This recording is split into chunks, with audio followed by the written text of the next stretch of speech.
Welcome to Culture Pop, Season 2, Episode 12. I'm sorry, I'm already busting out laughing because of Nosferatu in the comments.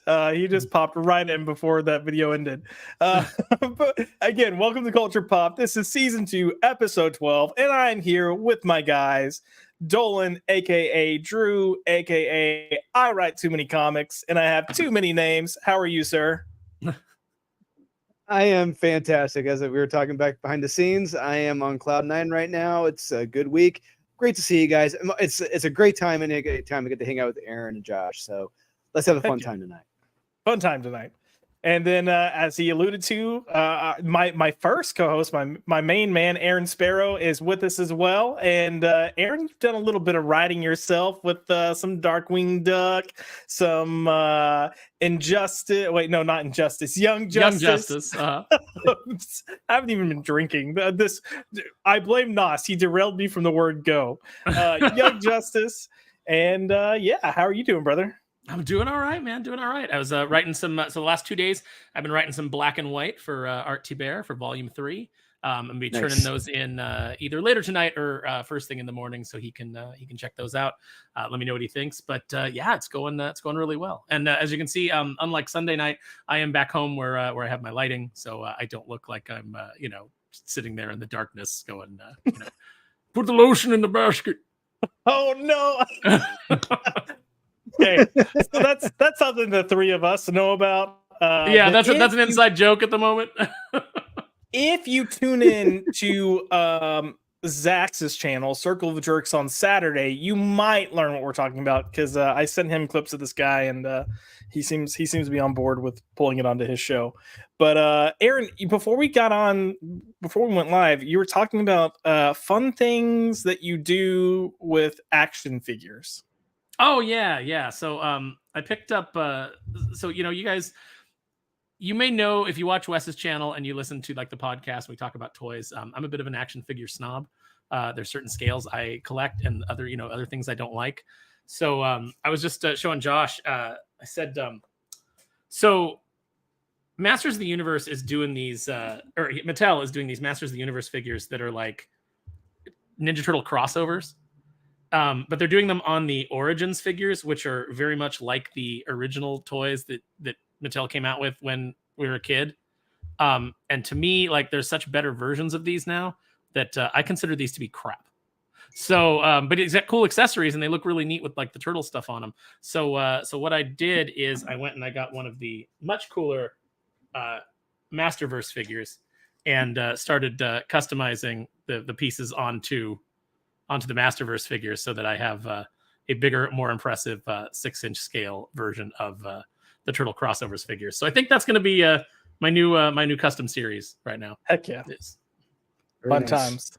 Also, don't ask Aaron what he does with his Watcher figure. Just saying. With my what? Oh, the Watcher figure? The Watcher figure I will take to friends' houses and I will leave it in their shower with a little word balloon that says, I like to watch. Oh, God, I love it. All right, guys, for tonight's show, we're going to be covering two main topics. We might throw in a third topic at the end if time allows. But tonight we'll be discussing 28 years later in X-Men 97. So I hope you're ready. But before we get to tonight's topics, let's see who's in the comments with us right now. We have LK here. Hello, LK. Good to see you. We also have Cage and Corey in the house. Everyone is talking about Stellar Blade and Jiggle Physics, and y'all aren't talking about. Well, okay, but none of us are gamers. So the only thing I know about Stellar Blade is what I've seen from X-Ray Girl's videos, and just go watch X-Ray Girl's videos. Like she's gonna cover it way better than I could. It's not that I don't like video games. It's just that I've hit a point in my life where I don't have time to play them. I feel guilty. I feel guilty if I take the time to actually play something. And when I do actually have a little bit of downtime and I'm like, I need to unwind, I'm going to pop in a video game. Right now, I either go back to Ninja Turtles Shredder's Revenge, because that's just a really quick beat 'em up that you can have some fun with. Or if I've got a little bit longer, I'll play Red Dead Redemption. And then all I do is go up into the hills and shoot hillbillies. So, like the inbred cannibals that live up in the hills that are like, you can't be around here. We're going to get you. And then I just shoot them all in the face. Yeah, I don't do video games. Same reason. Well, I already kind of go about my days being like, God, I don't have enough time to do this shit with what I already have on my plate. So video games would just definitely sabotage me. We have Adam Frey in the house. Good to see you this week, brother. Evening all. And as the French say, oui la perche, which I'm sure I butchered the pronunciation of, or ooh la perche. I don't know. We'll just say, where is perch? There we go. Should I learn French, everybody? Could just answer in the chat. You know what's bad is I took 4 years of French. I should be able to do that, but it's been. I kind of want to brush up on my. I actually want to brush up on my Italian, because from Italian you can get to Spanish really easily. You know, fair. And so it's like learning 2 languages sort of in one fell swoop, or at least getting close. Yeah, that's fair. Drew, what special languages do you have?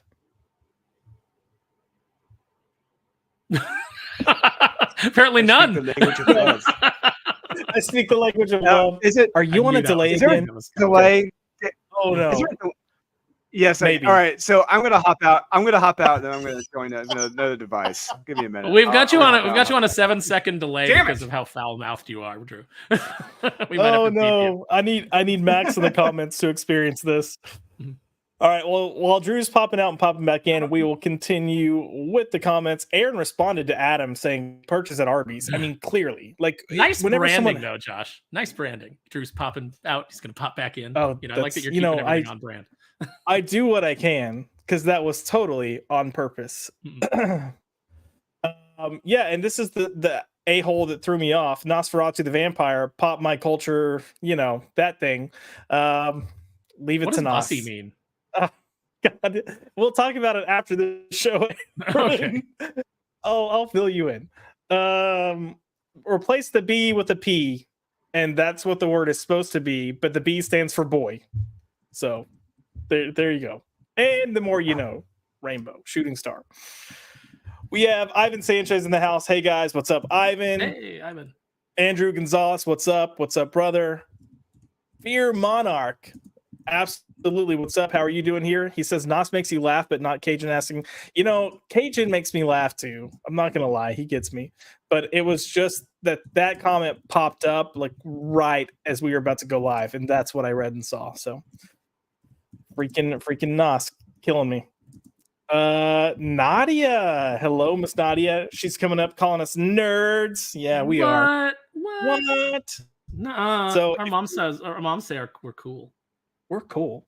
If you're not familiar with Nadia, she's got her own show and podcast, the Inside All Day podcast. She's got her own little show she's doing on there, plus a ton of stuff that she's got planned for the future. And she joins me once a month for Marvelous Monday, which the first episode for Captain America, the First Avenger is live. Second episode is queued up, and we're filming our third episode next week. But we're not going to remind Nadia what that film is because it makes her sad.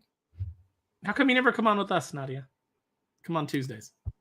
We should try to get her on Tuesday. I'll talk to her. Why are my comments failing to post now? I'm talking to the chat and it's failing to post.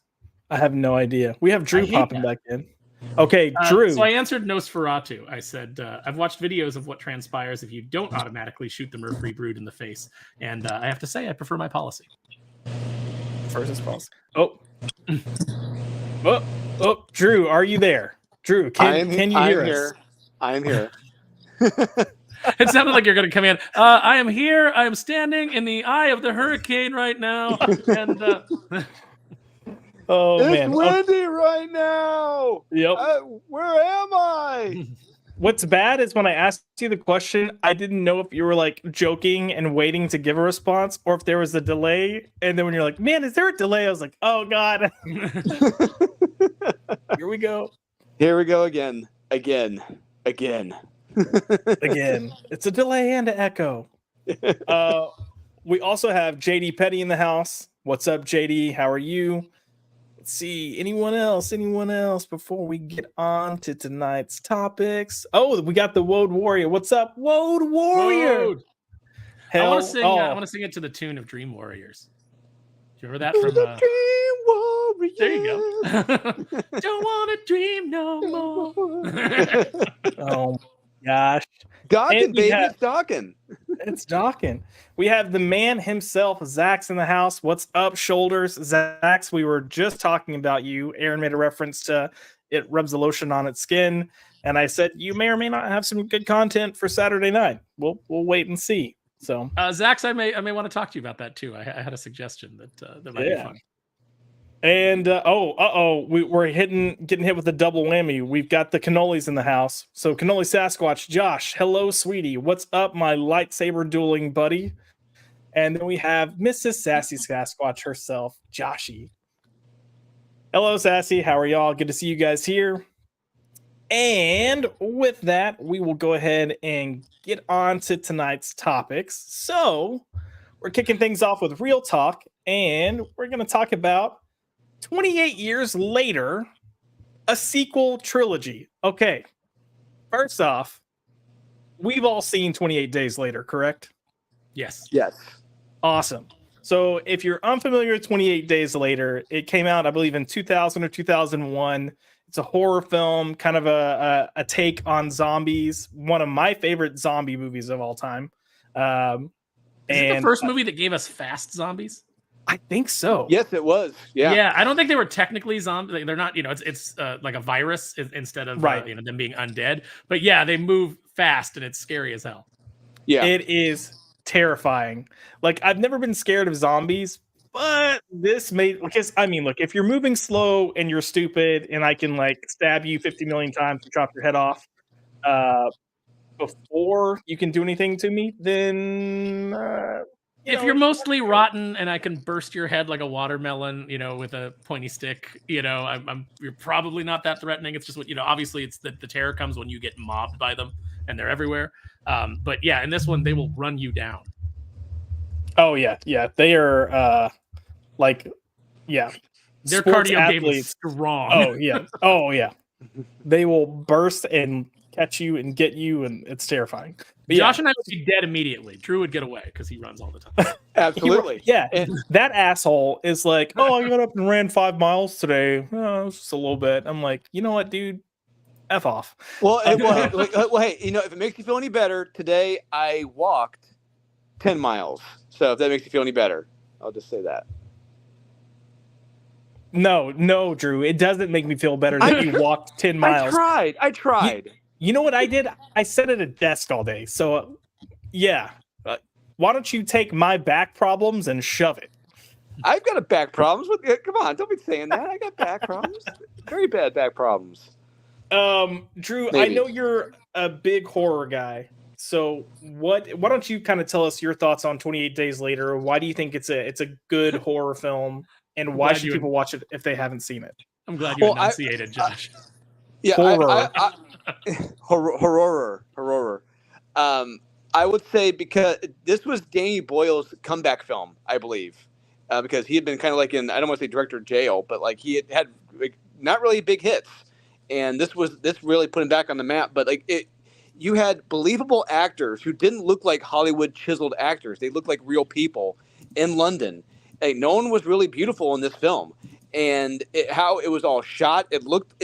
So I lived in England from 2004 to 2006, and seeing, Westminster Abbey, Big Ben, everything like this. There's no one on the streets. It always shocks me because I'm always wondering how the hell did they do this? How they were able to do this shot. This was filmed in 2001 before Dawn of the Dead, and it's a very beautiful looking film, and it's a very tense film. I really love this horror film. It's a great film. And Danny Boyle clearly was like, man, you got some nice eyelashes there, Cillian Murphy. Let me just shoot so that we can really emphasize those in a lot of the shots. Drew, I have to ask because I'm having like a coronary over here. Are you on a different microphone than you were when you started? Because you have a lisp now. It sounds like you've got a retainer in your mouth. Great. I can't wait to clip this and send it to you. Damn it. I'm on my phone right now. So now I know what it sounds like on the phone. Also, the chat, Nosferatu's upset that Jay Bauman's not on camera.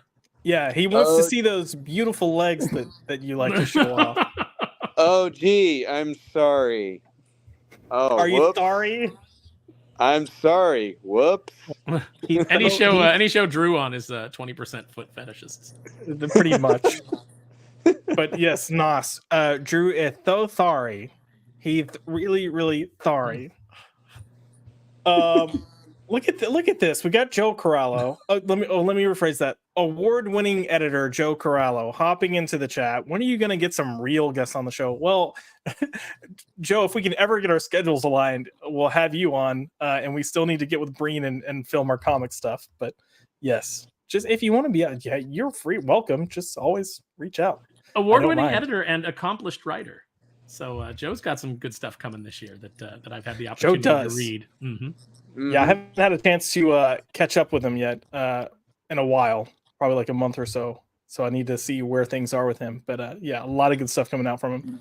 And also we have George in the house. What's up, brother? Good to see you. So yeah, 28 days later, great show. They did make a sequel 28 weeks later that came out a few years after the original that starred Rose Byrne and Jeremy Renner. And we haven't had anything in roughly 17 years. So now announcement comes out that they're going to have 28 years later. And it is a sequel trilogy. So it's it's going to be a trilogy of films, but it's a sequel to 28 Days Later, which makes me wonder. I guess we're retconning 28. Like we're just going to pretend like this didn't exist. Or it's just a different story, because they don't necessarily have to contradict anything. No, they don't. Yeah, I guess that's true. They don't have to. We'll kind of get into some of this a little bit. I did find it interesting that they have blatantly said they're not going to address this film at all. It's not going to be touched on. It's not going to be discussed. It's not going to be referenced. None of the events in this film. Is it because of that kid's forehead? That's like a 5 head. Look at that. What? I mean, it might just be the shot, but that is a big forehead. That is like an Eric Stoltz mask forehead. I think that I was going to say Elephant Man. But yeah, I think that might just be bad. I think it is. I think it is because I've seen the movie and I don't remember watching the movie. Right, that kid's got a huge forehead. I don't remember that. I'm just saying here this kid's like, yeah, I'm gonna be Sinestro when I grow up. You just had me thinking of the dad from So I Married an Axe Murderer. Heat paper now. It's got its own weather system. The best part is when he's like, he'll be crying himself to sleep tonight on his oversized pillow. It's just like cruelty for cruelty's sake. Drew, what movie? What movie did you say? So I Married an Axe Murderer. So I Married an Axe Murderer.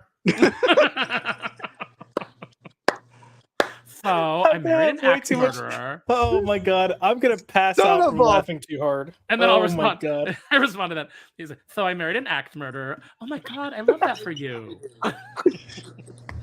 I'm sorry, Drew. We're just giving you so much shit tonight. It's out of love. You can pay us back when you see us in Dallas.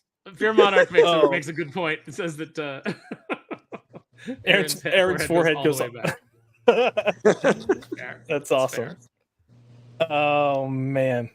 Yeah, so they're pretty much saying they're going to completely ignore 28 weeks later. They're not going to address it. They're not going to touch on it. They're not going to pull any story elements, and they're just going to go strictly with the first film. And a big part of that is because Danny Boyle and Alex Garland are both returning to write this trilogy. So Alex Garland wrote the original 28 Days Later. He did not write 28 Weeks Later. Danny Boyle directed 28 Days Later. He did not direct 28 Weeks Later. But they're coming back for this. And for me, that is the big selling point here. The fact that you've got Danny Boyle, Alex Garland, two people that I think are really talented in their own respects, stepping in and kind of going back to what they do best.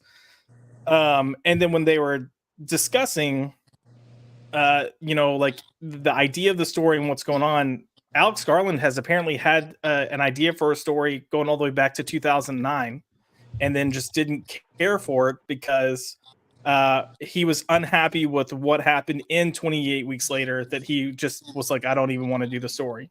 Well, now that enough time has passed, I think they said it was around, 2016 that it was kind of conversation started between Boyle and Garland, and Garland was referring to it as 28 years later that he had an idea for a story.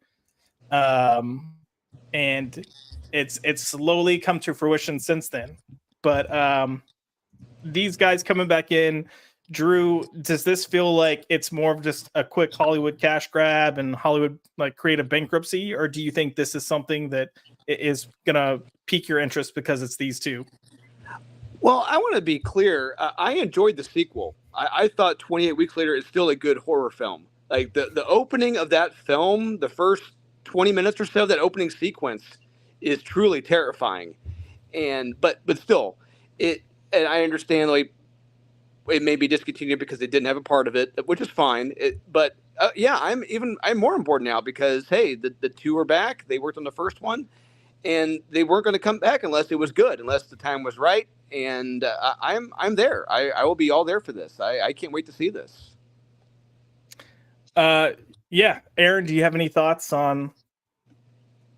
First of all, Danny Boyle, if you put him like in a red tracksuit, he looks like a guy who would beat the shit out of you in an Irish bar. Like he'd just come out of the back and and just like you'd be like, this old guy, and he would just beat the living hell out of you. Alex Garland looks like the critical drinker from 20 years in the future. Tell me he doesn't.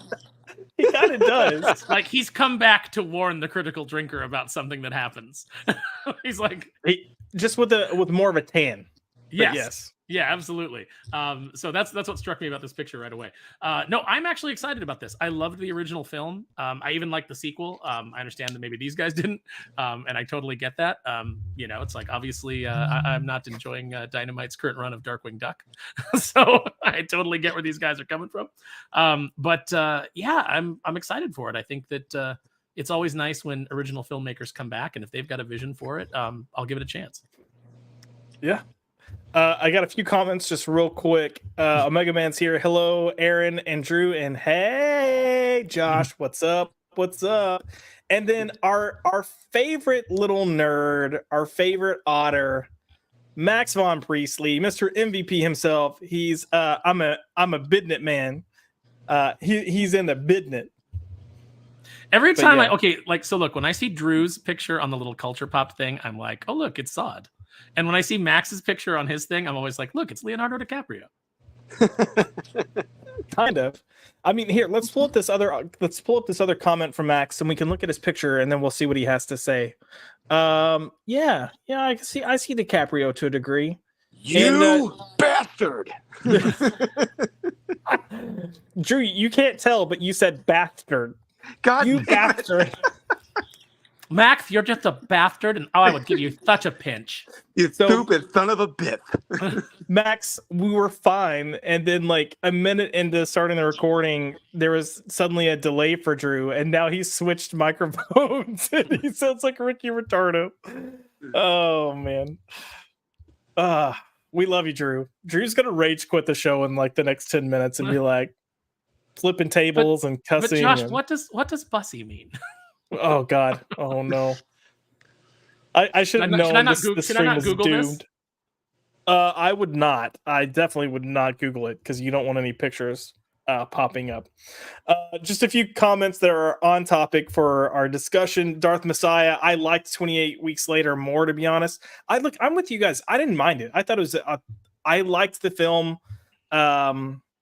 It's one of those things that I hear a lot of people when they're talking about 28 Days Later versus 28 Weeks Later. A lot of people don't like 28 Days Later because of how grainy the film is. Like they purposely shot it on low quality cameras to give that like feel. I mean, they made the film for I think like what was it $5 million, $8 million or something like that.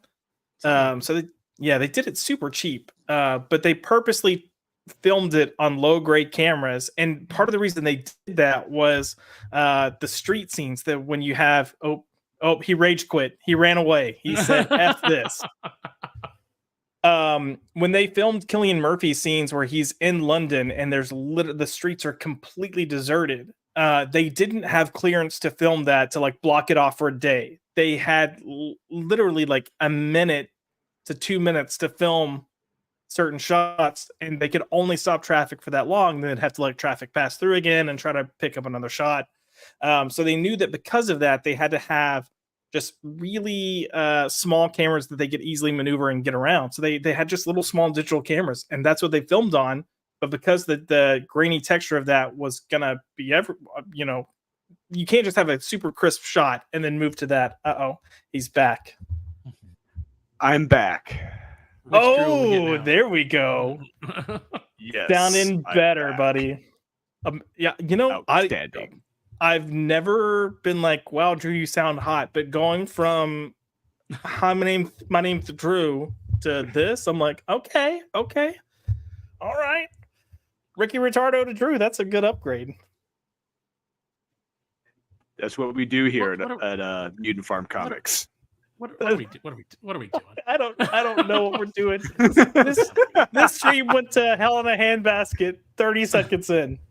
But yeah, so that's part of why they have the grainy texture. And I know some people prefer like the crisper look of the sequel. I like both films. I really love the intensity of the first film, and the freshness of having that experience for the first time, and the like fast zombies and the lore, and just incredible actors. Cillian Murphy, this pretty much launched his career and got it going, so he could go get auditions for larger productions. You have Brendan Gleeson in it.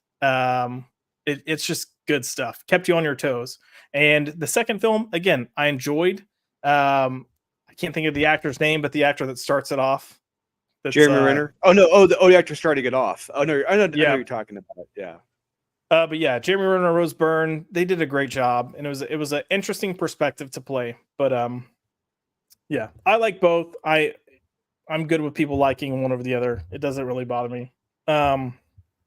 Okay, dropping in. Okay, since they're both involved, I'd at least give it a chance. Yeah, I mean, look, we're getting a lot of remakes right now. A lot of remakes, a lot of sequels. We just did that show not last week, but the week before, where Roman was having an absolute conniption because of all the remakes that are coming out.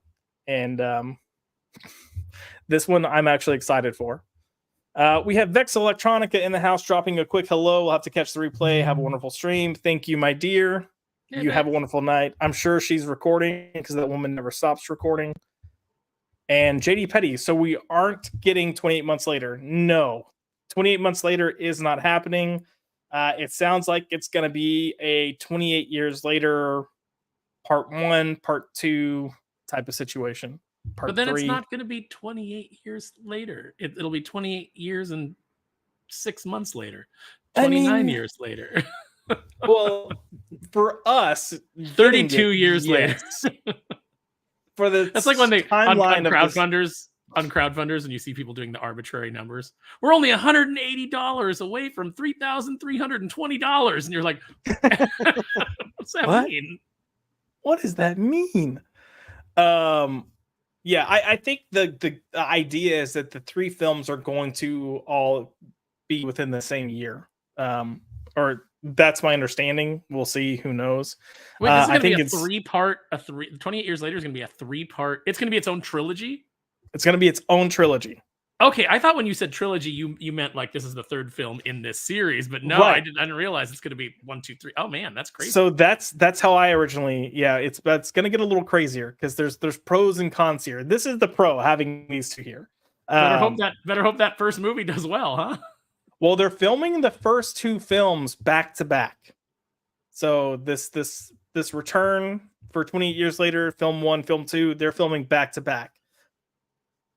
But it's a horror movie. I can't imagine it's not going to make money. Oh, agreed. Yeah, agreed. I mean, as long as they kind of went to studios and started pitching this idea if they wanted to do this, and I should probably go ahead and add that Cillian Murphy's executive producing, so he's also in the mix. But they started pitching this to studios, kind of saying like, "Hey, we've got this idea. We've got a plan. It's fully baked. Scripts are written. We're ready to rock and roll. Who's interested?" And it kind of started a bidding war, and that bidding war ended up kind of coming down to Warner Brothers and Sony. Sony ended up getting it, and it's interesting because with Sony getting it, there's a lot of people that are currently working at Sony that were working at either Fox Searchlight or different companies that worked on the original film. So they're all kind of coming back into this roughly 20 years later to pick up the ball again. And for me, I think that's awesome. That's great. But yeah, Sony said, how do we work this into our Spider-Verse that doesn't have Spider-Man in it? Is there a way we can do that? We'll touch on that in a second because you're not too far off. Oh no! God.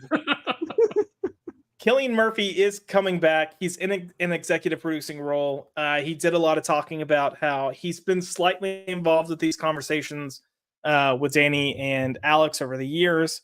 It was more so kind of like they're keeping him in the loop with, hey, we have this idea. Sorry to spoil 28 Days Later if you haven't seen it, but Cillian Murphy's character does survive at the end. You had 28 years to see it. There's no excuse if you haven't seen it. No, I know. That was more so just me being cheeky. I'm so sorry if we spoiled a 28-year-old movie. So that movie is that movie is just barely younger than Max. It's actually really funny when you put it that. Oh, poor little Max. Poor little Max with his youth and his like muscles that don't spasm and his back that doesn't hurt. hey, he's crossed 30. Just give it time. He'll be there before he knows it. I know. Actually, I know Max has pain because he was in the military and he destroyed parts of his body by serving his country. So it only gets worse, Max. Get ready. Not making any jokes. I'm not making any jokes. But yeah, Cillian Murphy is back, executive producing, and as of right now, he's not going to be in the film.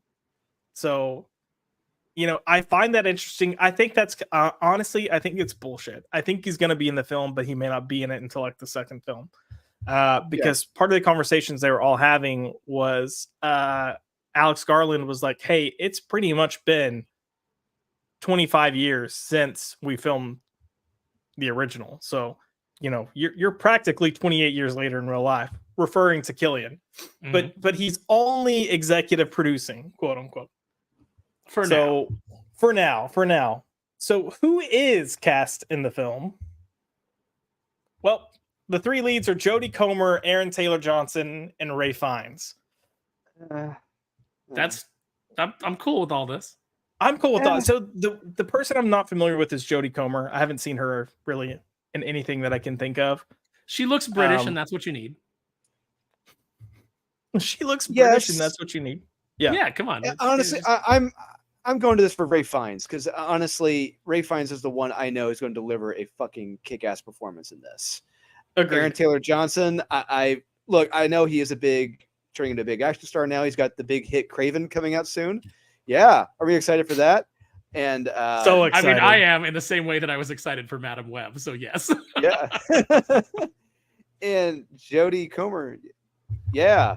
But yeah, I'm going for 1/3 of this cast so far. That's all I know because I know I'll have fun from his performance. Yeah, I mean, look, Ray Fiennes, the dude can act, and I don't have anything. I mean, I don't get hyped with Aaron Taylor Johnson, but I don't dislike Aaron Taylor Johnson. Like, you don't dislike him though. You don't dislike him at all. No, not at all. Not at all. But no, I mean, he's delivered in pretty much everything that I've seen him in. I don't think I've ever hated him in anything. I didn't see Godzilla, so if that's your answer, that's why I'm saying that. He was fine. He was fine in Godzilla. The big problem with Godzilla was that it was sold to you as Heisenberg versus Godzilla. And so everybody was like really excited to see, Bryan Cranston in that role. And then they kill him off and Aaron Taylor Johnson takes over, and they don't give him a great deal of personality in that. I don't think any performance that he's turned in that hasn't been stellar has been his fault. It always just seems like it's just the project. So, gotcha. Although like, I don't know why he didn't insist on, I'm going to do an Eastern European accent for Craven. That's like something I would have insisted on if I was him. We know he can do it. We saw him do it with Quicksilver. Yeah, I agreed. I mean, look, I just at this point, anything Sony Spider-Man related, I stop asking questions. I just go, So you're not going to see the upcoming Rocket Racer film with Michael B. Jordan? I don't even. I don't even know about. I've got to look this up. I don't even know about this. You don't want I hope to. The villain is Big Wheel. What the hell? And Aaron, part of me, I'm about 80% certain that this is true, and about 20% certain this is not true. Even though I'm making it up, I am 100% certain that there's a script that has this already floating around. Yes, absolutely. So some interesting things about this casting is apparently there have been talks about this script and who they would want to play the roles leading up to this. And two of these actors have always kind of been there in the conversation. One of them was not involved with the conversation. So Jodie Comer and Ray Fiennes were two that were like, hey, we would love to see these guys play it. It almost sounded like they'd even talked to them about, if we get this, going, would you be interested? It seemed like they had buy-in. But Aaron Taylor Johnson was not who they wanted for their lead male. They wanted Charlie Hunnam. So if you don't know who Charlie Hunnam is, he played on Sons of Anarchy. He's done a ton of other stuff. Lead in The Gentleman. The Gentleman, he did. He did that King Arthur movie by. He did King Arthur, yeah. Green Street Hooligans. That's where I discovered him in Green Street Hooligans. But he's done some good stuff, and I've always felt like he's a talented actor. That's right. He was in Pacific Rim. Yeah, I feel like he's never fully gotten his break because I do think he's talented. But he's fantastic in The Gentleman. He's fantastic. The problem is, he's fantastic, but Colin Farrell is freaking brilliant. And so it completely overshadows everything else in the film. That's fair. Oh, he was also in Children of Men. He was the guy with the huge dreads that rode the motorcycle. Oh, that's right. Killed people. Really? Oh my God. Wow. Mm-hmm. But yeah, he was the one that Garland and Boyle had envisioned and wanted for this. However, when Sony won the bidding war for it, they made it pretty clear they wanted Aaron Taylor Johnson. So they said, after Craven, he's going to be so hot. We got to lock him in right now at a lower rate, because after Craven, he will be way too expensive. After that makes $1 billion. One of the executives at Sony is just like all about Aaron Taylor Johnson. And I guess when Bullet Train came out, he watched it and was like, who is this guy? We need to get him in more stuff. So then Craven happened, and he pretty much laid down the law that, cool, but our lead's going to be Aaron Taylor Johnson. So it looks like Sony's trying to build him up as their guy. Who was he in Bullet Train? He was one of the brothers. He was one of the twins. Oh, he was good in that. Yeah. So, yeah. So, look, a lot of this coming together, to me, makes sense. I get it. I understand it. You got Alex Garland writing all three scripts based on the first script that he wrote for 28 Days Later. I'm on board. Cillian Murphy, executive producing. He's wanting to stay true to kind of what they created the first time. He feels he owes a lot to Boyle and Garland and 28 Days Later because it launched his career. I'm about 90% positive he'll show up. These actors, I think, are solid choices. And then you have to get the kick you in the gut and knock the wind out of you that Danny Boyle is only directing the first film. What? That's it. Oh, what? Oh, no. Okay, now who's directing the second? Oh, and I swear to God, if you say Phoebe Waller-Bridge, I am going to burn this mother down. No, but let's take some guesses. Is it the Barbie director? Is it Greta Gerwig? No. She's going to be too busy doing Chronicles of Narnia, so it's not going to be her. Oh God. But it is. It is a lady. You're on the right track. I was going to say Ryan Johnson, but okay, not Ryan Johnson. So that would still be a he lady. Qualifies.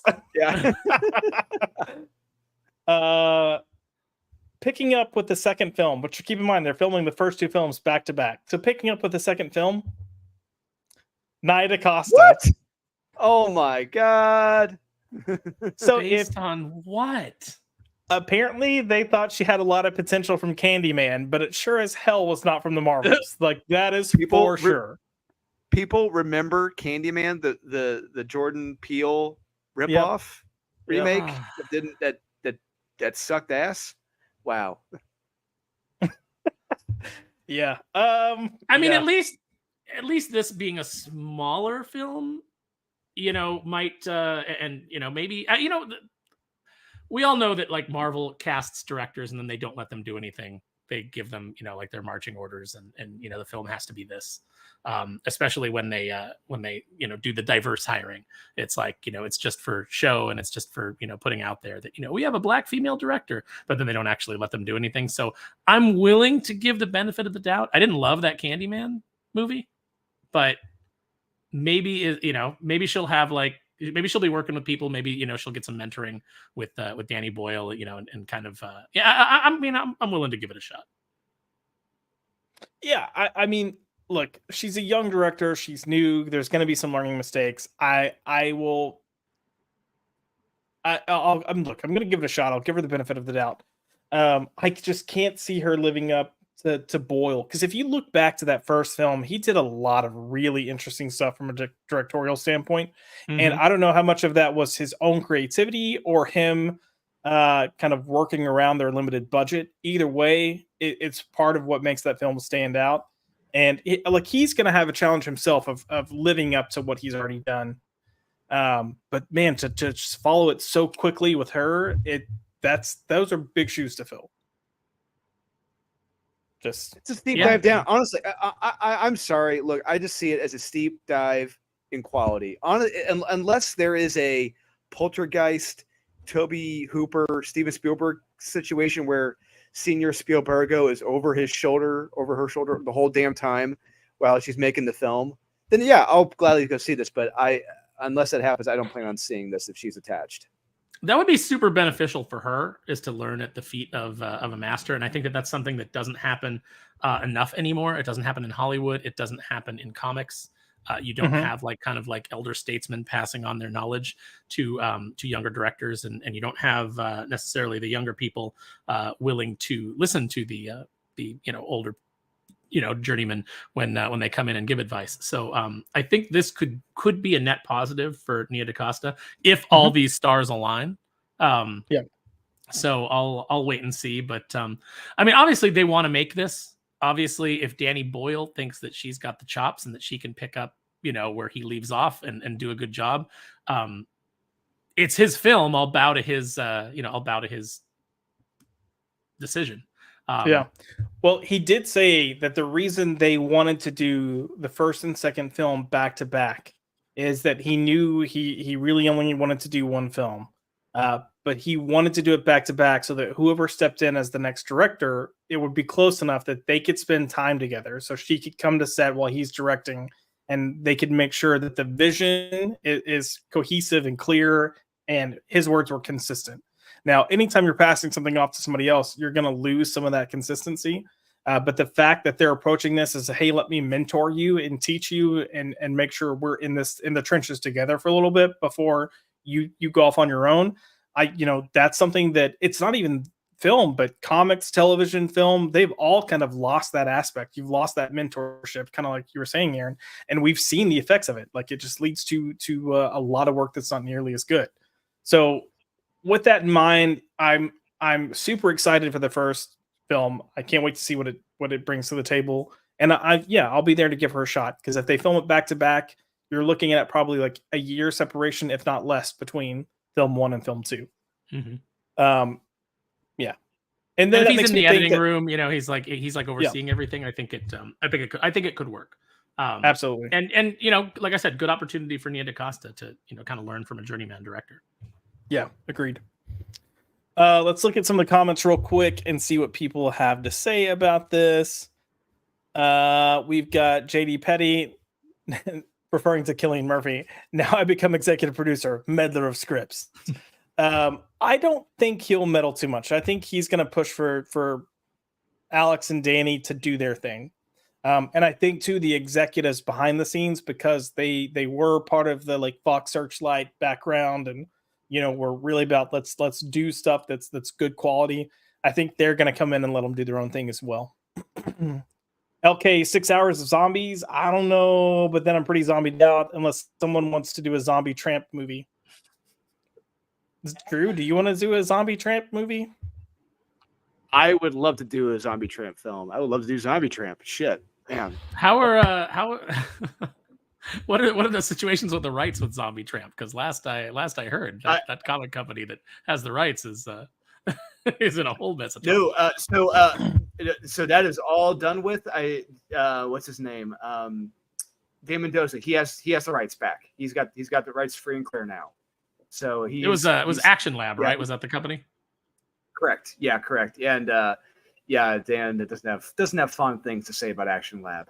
And he's got the whole rights back, and he's partnering with Brian Pulido on a Zombie Tramp versus Lady Death, and he's doing very well right now. Now I understand that Action Lab has been knocked down, but will they get up again?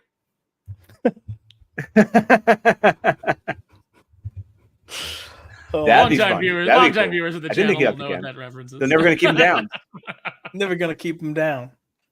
Oh, God. By the way, how is Aftershock, right? That was them that did that, right? Was it Aftershock that did the... Yeah, it was Aftershock. Yeah. Again? Have you heard anything about them doing anything since then? Nope. They're just reprinting all their old stuff. They're still in the previous catalog, but they're reprinting a lot of their old stuff. I'd have to look. I feel like I read something from them recently. It was like a new #1 that I felt like wasn't too bad. I'll have to look though. I can't. There's too many #1s coming out. But yeah. Back onto the comics. Darth Messiah. I mean, Walking Dead. How many hours of zombies? Yeah, but how sick did everybody get it? How sick did everybody get a Walking Dead? Yeah, so LK came back and said she made it through part of the way of season 3 and then checked out. So I mean that's fair. I checked out when the governor died and then dipped back in when Negan was introduced and then immediately dipped out again. You're like, oh, I'm back and I'm out. Well, I mean, I was like, Jeffrey Dean Morgan's great, but I know it's going to be the same trash show with the same, kind of like meandering. I knew that I needed to get out when I was rooting for the governor, because in the comics, I have never hated a fictional character more than the governor and could not wait to see him get his comeuppance. And then on the show, I was like, he's clearly the only person that's smart enough to lead in this new world. And yeah, he's a son of a bitch, but Rick and all of his people are stupid and they deserve to die, and faster governor, kill. And I was like, I need to be done with this show because I'm clearly not, it's clearly not for me anymore. Faster governor, kill. It was a great episode. I'm not gonna lie, I had a blast watching those episodes. I mean, it needed that shot in the arm, honestly, because it was the same thing over and over and over again. Go to a town, destroy it, walk, go to a town, destroy it, and finally, oh hey, we got some repercussions now. People are actually dying. Okay, but I quickly lost interest. Yeah, I think I watched like the first 2 seasons or so. I don't know. It all kind of bleeds together. They never should have cheated Frank Darabont out of his deal. No. The moment you lost Darabont, the writing was on the wall that the show was going to lose quality quickly, and it did. Yeah, that was like right after the first season, or like not even barely into the second. Yeah, which is crazy.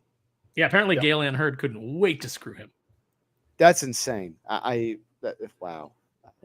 Frank is such a nice guy too. I've met him on a couple of different occasions, and he is just such a like unassuming, like kind of humble guy. I would love to talk to him about the Blob. I would just love to. I would talk to him all day about the Blob, because I got to talk to him a little bit about The Mist, and it was just like amazing. Ooh, yeah, it's one of my favorite horror movies. Yeah, that's a good one. Mist. I started saying they got a comic out about it, but it's not. It's The Fog, which I wasn't crazy about. John Carpenter's The Fog. You didn't like the big reveal? Wait, are you talking about the new one, or are you talking about the original? Yeah, I'm talking about Tom Welling, The Fog. No, you mean the there's comic? A comic. There's a new comic that's bringing back The Fog, but it was not. It's not. Who's writing it? Oh crap! I don't know. I'd have to go find it. I'll do some research. Give me. I'll check the interwebs. Let's see what the interwebs say. Getting back to the comments. Yeah. Hold on. Darth Messiah decided he wanted to be an asshole and threw out that I'm younger than the original movie. Okay, and so. Well, the good thing is, the good news for us old people, Darth Messiah, is that as the world continues to get worse, we'll be dead sooner, and you'll have to live through it. Yeah, I mean that's true. That's not a lot. Okay, I'm just looking for the silver lining. So the Fog is written by the incredibly talented and stunning Steve Ekstrom.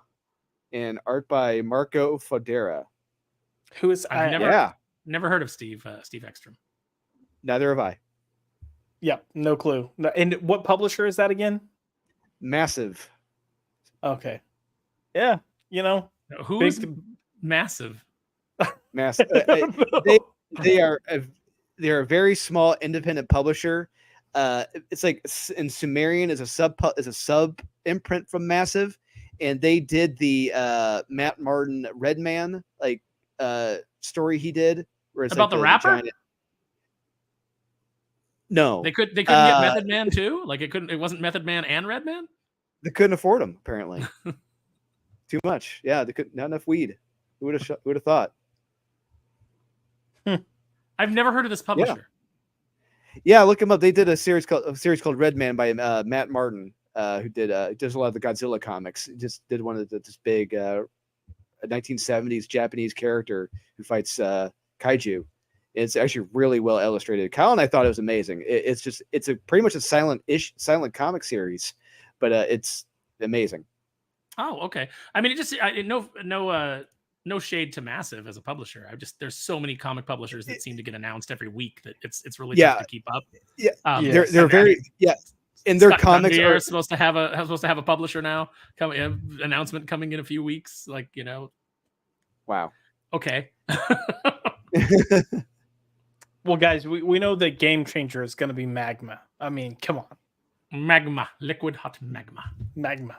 Is that's what they're called, right? The one with Orlando and the Bopsy twins. Shoot. No, it's a schmagma. Oh yeah, schmagma for the schmucks. Yeah. Yeah. We're nice guys here. George, you guys came really close to saying that this company's called Schmegma. Schmagma. This company called Schmagma? If you know what Schmegma is. Oh. I think this is where I'm innocent and I have no idea what. I'll Google it later. George Subatopoulos, I didn't even know that that Candyman movie even existed. I think it came out during COVID. Yeah. Yep, it came out right when the lockdowns happened. Right when Bloodshot came out. Nobody paid any attention to it. Yeah, it did not get buzz. It did not get hype. It didn't even really get panned. It just sort of, came and went. Yeah. Yeah. Speaking of Schmagma. Omega Man says these people do not deserve the benefit of the doubt. I mean, are we saying Hollywood? Or are we saying Danny Boyle and Alex Gardner? Maybe Sony. Maybe they're saying Sony. In which case, yeah, you're probably right. Yeah, nope. If you're talking about Sony, you're 100% correct. I will carry on. JD Petty, I have to head to bed. Have a fun rest of the stream, but doesn't get derailed. It's going to get derailed further. Have you met us? But you have a restful, peaceful sleep, my friend. Thank you for being here tonight. And our streams are always just stream of. We should just honestly call it stream of consciousness because we just say whatever comes to our mind immediately with no pretty filters. much. Schmegma. It's a shit show. And here's the comment that we've all been waiting for. Faster pussycat. I mean, whoa. Faster pussycat. LK, remember Negan, guy in the jacket and chains? Got his revenge in Crossover XD. I bounced Crossover the Donny Cates book that was talked about for 20 minutes and then forgotten. Yeah. Like most of his memory. Donny Cates. Yeah. Oh yeah. Well, yeah, he did have a bad accident apparently. How convenient. I shall stop. Well, look, two things can be true. You can have a bad accident based on choices that you've made and behavior you've engaged in. I'm not saying that, I'm not saying that he's lying. Oh man. I mean, that's fair. That's fair. Okay. I want to be fair. Yeah, two things can be true at once. So yeah. I'm trying to be nice. After I was mean. Omega Man, my dad watched The Walking Dead from season 1 to the end on cable. He was a trooper. Oh, he deserves the Purple Heart. Yeah, absolutely. For that, yeah. And Code Man, what's up, brother? Nice to see you here. Thank you for joining. The Walking Dead became too repetitive and a chore to watch. Yeah, most of the people that I know watched it felt that way about it. At least 4 seasons in for sure. Yeah, it absolutely was. Yeah. George, Massive is owned by Whatnot. Okay. Yeah, there's a little. Yeah, Oh, I think they that's the also one did. that Blake Northcott is the editor in chief of, I believe. Oh, Oh. that's right. Okay, yeah. I wonder if But they also apparently. I wonder if they Go pay ahead. well. Mhm. They got Sean Maybe. Gordon Murphy. So I don't know. Yeah, I'm about to say they did Sean's Zorro, but he also did some crowdfunding around that too, right? Yeah, he totally Yeah, did. And then the people who bought it at the shops got it before the people who backed it, which I think is always a bad way to go. Yeah.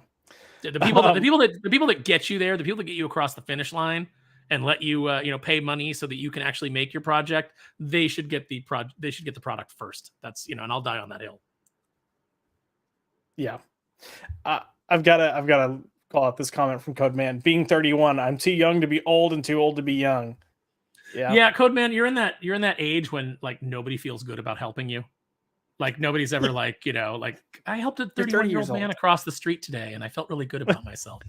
Like you're just at the age where no one cares. No one cares about your feelings. No one cares about your trauma. You're just a man in his 30s and nobody gives a shit. You know what that reminds me of? That reminds me of episode 1 of Angel, where it's Doyle and Angel. They're crossing a street, and Doyle's like, "It's about giving. It's about reaching out. It's about lending a hand to the needy." And then this homeless man that goes, "Spare some change." He goes, "Oh, get a job, you lazy bum." And just keeps walking. Oh man. Salty. What? Oh nope, that's not Salty. There's Salty. Salty, so good to see you. Salty's a great guy. He has a wonderful channel. Go check him out. He said he subbed just to be able to troll me. He's been doing like a sub cha-cha. He subs, I'm like, oh, 1 sub closer, and then he'll unsub, and I'm like, oh, I lost someone. And he'll sub, and I'm like, 1 sub closer, and he'll unsub, and I'm like, God damn it, it's Salty. What are you 1 step closer to when he subs? I'm trying. I'm on my trek to 500. That's we're trying to get to. Yeah. Okay, like just 500 people following the channel. Yeah, 500 subs. That's where are we at? Where are we at? We were at 466, I believe, when we started. So, which, by the way, if you're watching and you haven't subbed, you should sub. Usually, we're not this much of a shit show, but I like the fact that we're a shit show. I think that's part of our charm. Is fun. You're not wrong. I want to get that. Somebody get me the hat that says "shit show manager." Shit show, dude. I'm making that merch. Like I'm 100%. I think it might exist. That's it okay. Might actually I'll exist. just I might have seen it somewhere. Just well, do it. We'll do it like in just and then just put a little Pop by Culture logo on the back. Yeah, there we go. See. Yeah, so see George is jumping in saying 34 more people. Yeah, look, 34. That's a school classroom. So if you're a teacher, your kids subscribe. Why not? Actually, don't. That can be taken the wrong way. Don't do that. Don't do that. See, we're just derailing even more. Okay, so yeah, 28 years later. Oh, Jesus Christ. Do you guys have any other thoughts on this before we move on to our next subject? I mean, aside from your blasphemy, we're gonna lose subs now. I know. I'm already just getting hot over here. Hey. Oh, see, so Salty says 28 years later is fucked just as much as A Quiet Place 3 for the same. I can see that now. I mean, I don't know. Like I think The Quiet Place 3 looks like it could be, could be interesting. It's definitely part of the story that I was like more interested in is, the way everything went down. Yep. Yeah. Yeah. We'll see. Look, George backed us up. He said the shit show is the best part. The shit show is the best. But look, yeah. Take that. I'm always going to give something a shot, well, I will almost always give something a shot, but typically I'm going to give something a shot, and I'm willing to give this a shot, and we'll see what happens. I'm hoping for the best, but I'm not going to hold my breath. And that's what I do with most things coming out of Hollywood now. So moving on to the next topic, we're going to kind of ruin things for Aaron because Aaron has not watched this yet, but does plan on watching I should dip out. I should dip out for a bit, right? Like I should, I mean, it's because I don't have anything really to add to this because I haven't seen That's true. So look, if you want to dip out so we don't spoil things, because I kind of plan on going into spoilers. If you want, okay, text me when you want me to come back.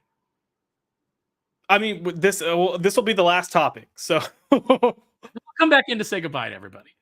okay. Are you okay? Do you want to say goodbye now or at the end? I'll say goodbye now. Yeah. Okay, I'm there. gonna let Josh okay. and Drew cover this because I haven't seen it and I don't want it spoiled for me because I do plan on seeing it, and I've already seen enough stuff online that spoiled things for me. So I will say goodnight to everybody. You go sit in the timeout chair. I will, Fear Monarch. I'm gonna go. I'm gonna go to the timeout corner. But thank you, everybody. Come talk to me on Twitter, Aaron_Sparrow. Follow hashtag Kneel Before Doomface. Sign up for updates for Kneel Before Doomface at kneelbeforedoomface@gmail.com, and you may actually hear from Doomface himself. You'll get exclusive offers when the campaign launches, and all kinds of cool stuff like that. So that's my sales pitch. And good night, everybody. Aaron, Salt. Oh, he left. Oh, no, maybe. That was Okay. quick. Oh, hey, there he and is. he's I'm still back. here. Hey. Salty says, "Wow, Aaron has been excommunicated." Yeah, sorry about it, but you're getting a lot of good nights, a lot of laters, nights. I don't even get this shit when I leave. So Yeah, there you go. same here. Shocker. No, but when we launch, you get all the people going, Joshy, I love you, Josh. That's fair. Josh, And your then they son, leave. I love you. They're Love like, you. I wanna have you." and then they bounce, I wanna never have to a be seen million again for the rest of the babies. night. Those hoes.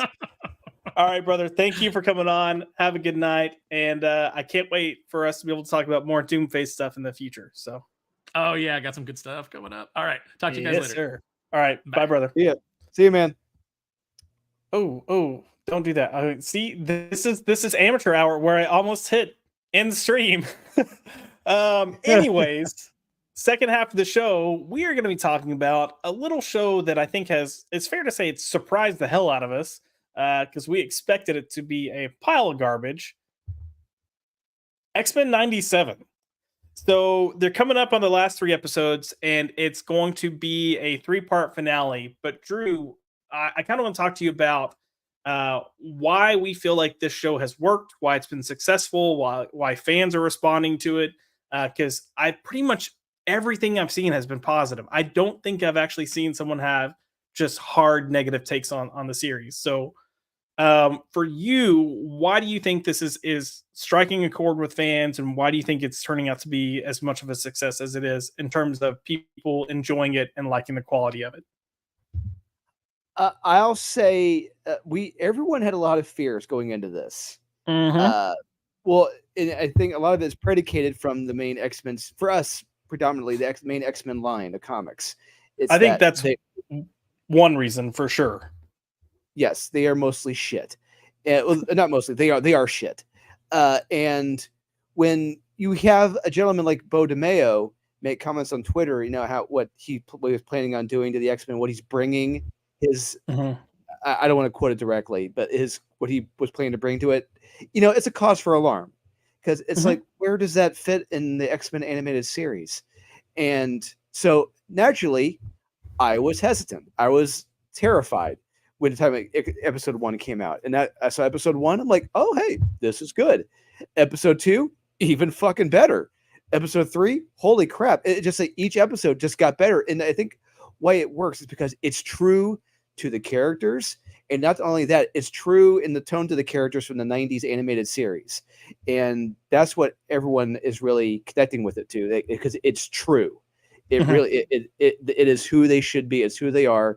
And I will say my only really complaint, honestly, it's the voices. A lot of times, like honestly, I think a lot of these voices could be better. That I'll say that. That's my one. That is my one complaint.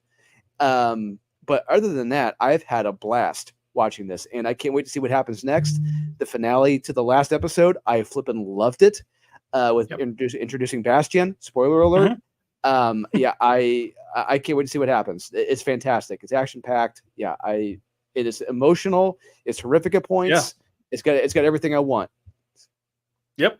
I'm gonna kind of piggyback what you're saying about it's true to the characters. To me, the characters feel like the characters. They feel like the characters from the comics, but from this X-Men animated series slant. And it's staying true as it can to both forms to a degree. Like they're really trying to honor both mediums and respect both mediums. And you can tell that the creators behind this have a reverence for the X-Men and the characters in the original series. And I would even say that in a lot of ways, this is better. At least the writing and storytelling is better in this. Granted, they're getting a 10 episode punch, and I think they came in with the intention of being more epic, knowing that the audiences are different. Some of us have grown up, so it lets them mature it a little bit. But man, like you can tell they came in and you can tell they had conversations about the characters and what they wanted them to represent and how they felt like they should be portrayed. And, you mentioned the hesitation coming into it. I think the X-Men comics and how terrible they've been, the fact that identity politics has completely taken over, our media, both the comics, TV shows, films, and then hearing once again, like we've seen with so many other projects that ruined what came before it, a lot of the conversations that were being had leading up to the release were all identity politics. All everything we kept hearing from Bo DeMeo was, when approaching X-Men 97, I just thought about my life as a gay black man, and how I feel like an outsider, an outcast, and look, those are good themes to pull from. However, we've gotten so used to people having such a heavy hand and becoming so preachy, and then turning these characters into soapboxes for these writers to say what they want to say, that all of us were like, oh shit, here we go again. They're going to ruin something else. But instead, he kept restraint, he stayed true to the characters, and he implemented those themes as a narrative as opposed to making it a talking point or something to kind of point fingers at people and, preach to them. So I have been loving it. You mentioned emotional aspects, storyline plot wise, like there's been some kind of deeper, darker plot lines. I look at, just even early on, I think within the first 2 to 3 episodes, you get introduced the idea of, Charles is missing and believed to be dead. Magneto comes in and takes over as X-Men. You kind of get some discussion about their relationship, their friendship, and how they respect each other to a strong degree. And Magneto kind of reflecting on his life, and even some of the evil deeds that he's done, now that Charles is gone. He's got a bit of perspective here that's changed because it's been forced to change. But then on top of that, you have Storm's storyline where she loses her powers and she's forced to kind of come to terms with that. And they made that. Yeah, and so that ended too soon, in my opinion. That ended way too soon. They honestly, in my opinion, they could have drugged it out through the next season. In my opinion, I agree. It's been awesome. Yeah. I mean, I love I won't reveal this. Even though it's absurd and it makes no sense whatsoever, I love what they did to get to where they are. Honestly, it makes more sense than what happened in the comics. I'll say that. If you try to explain what the hell happened in the comics, you're going to lose the whole audience. Well, I meant the physical change, like, this to like, anyways. Yeah, sure. Yeah, it is what it is. She looks hot. Yeah. But it, and it, I all that stuff with her and Forge, it felt true. It all felt believable, an actual believable relationship, and not just that, but it's a man who's trying to make amends for past sins, and I love that stuff. That's life. Yeah, absolutely. The other story element that we got early on that I thought really kind of gave us a nice complexity is this whole idea of Scott, Jean, and Madeline.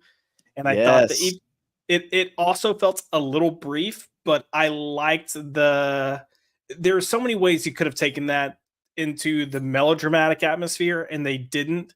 And they really kind of touched on this complexity of like, I really don't know where truth lies because my life was with you for a certain period of time, and then it wasn't, and then it was a clone of me, but we have the same memories, so it feels like it was my life, even though I know it wasn't.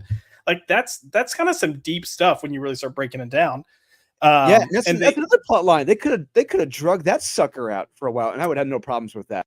Honestly, I still think we're gonna get aspects and elements of that moving forward. But if Sinister's involved, absolutely, and he clearly is.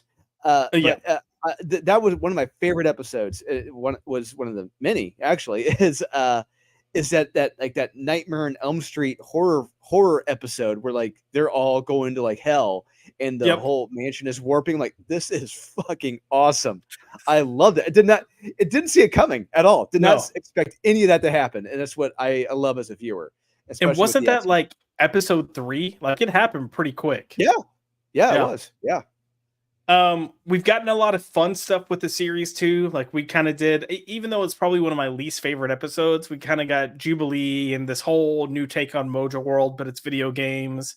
But it was okay. But the latter half with the life death, that was where it was at. That's where the money shot was. 100%. It let us have us fun, and then it moves into the serious story of life death with Storm and Forge.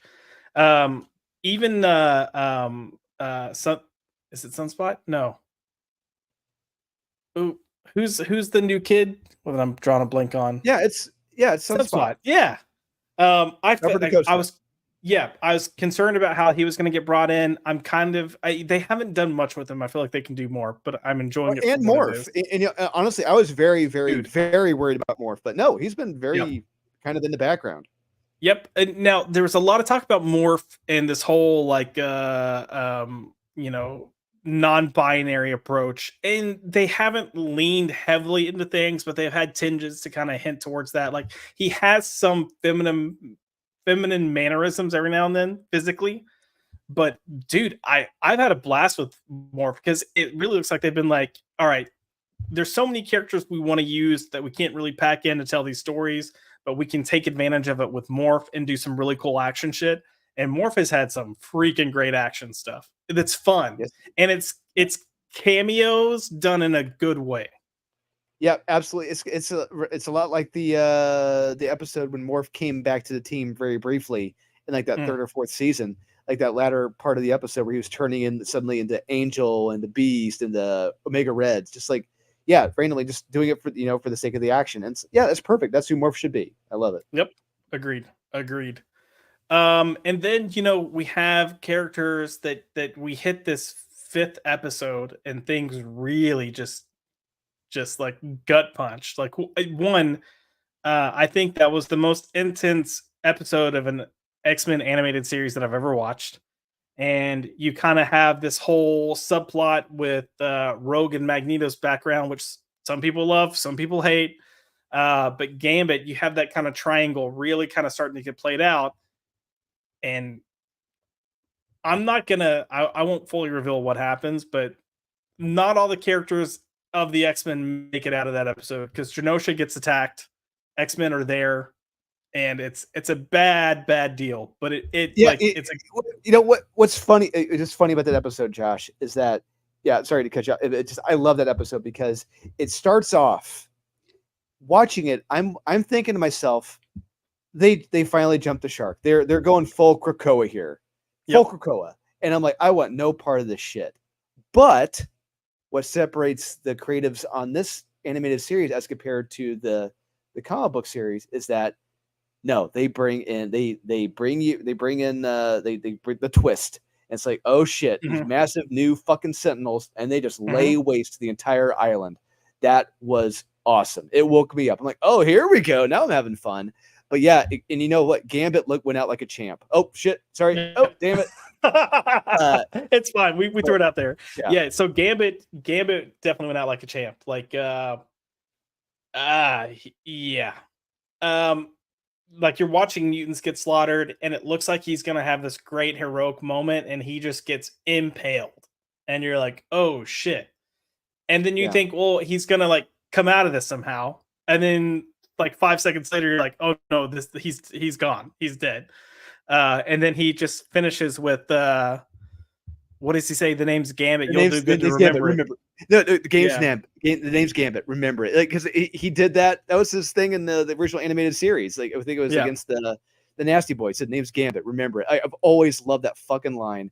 If I ever wrote an X-Men comic and writing Gambit, I'm tossing that line in there because it is so fucking pimp. I love it.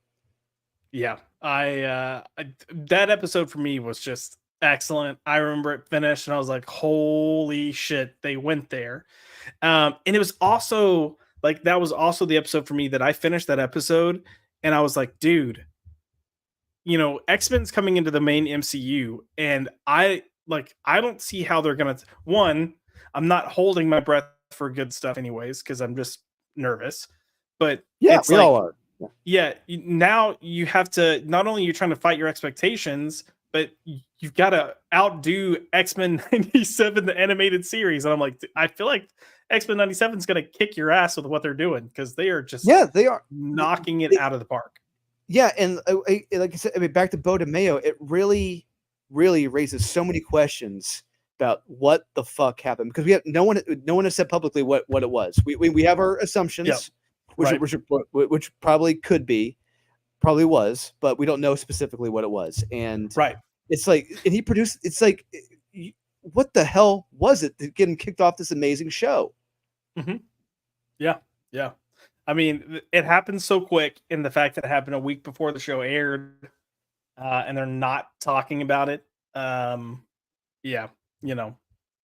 It's definitely an interesting thing. And they had, no one has publicly officially said the reasons. We have a show where we discuss what most likely I have an inside source that gave me info, but go check that show out. And I mean, it sucks though, like it sucks that it led to this, because thankfully they this season's wrapped because it's out. They pretty much wrapped season 2 in terms of what their plan was. Hopefully they don't change it.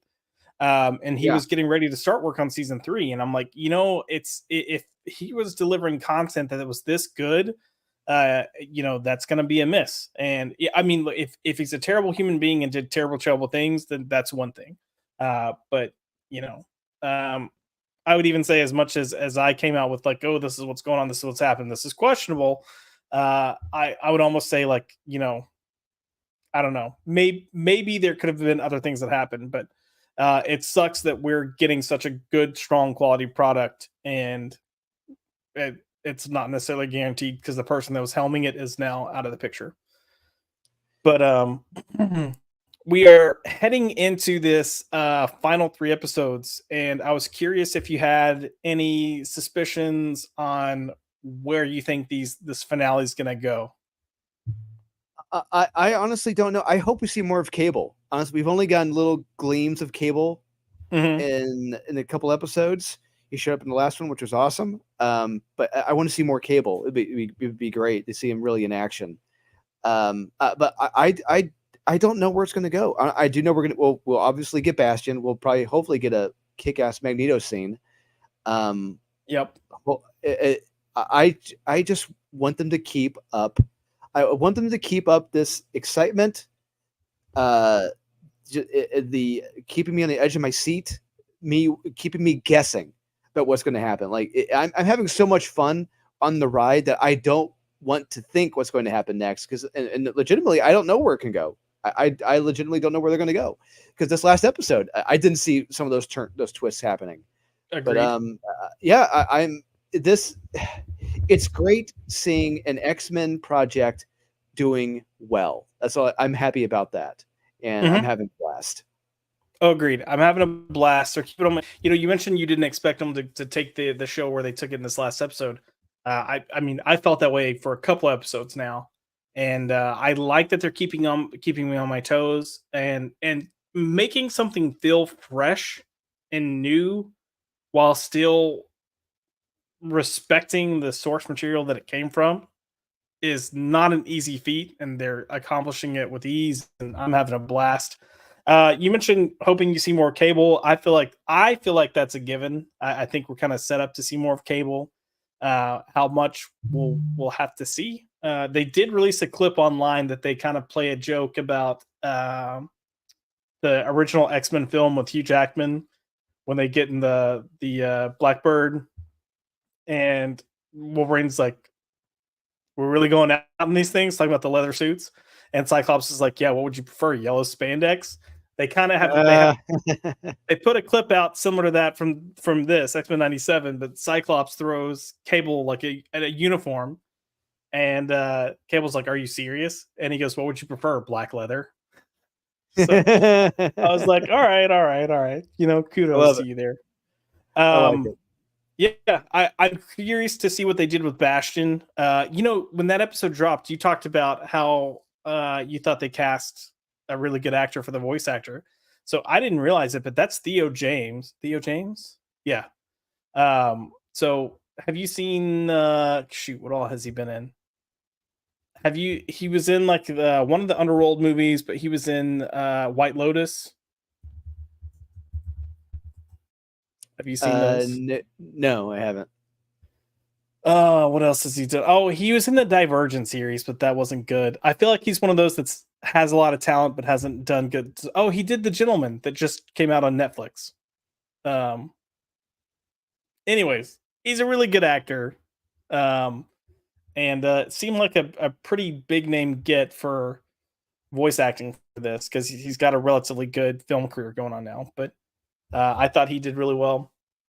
I do think that after this last episode, I will say I don't know if it's going to be this season or as it moves into next season, but I feel like they've set up Emma Frost to join the X-Men. Would you agree or no? Yeah, honestly, they could, because you said she's alive, she's well, she's in her diamond form.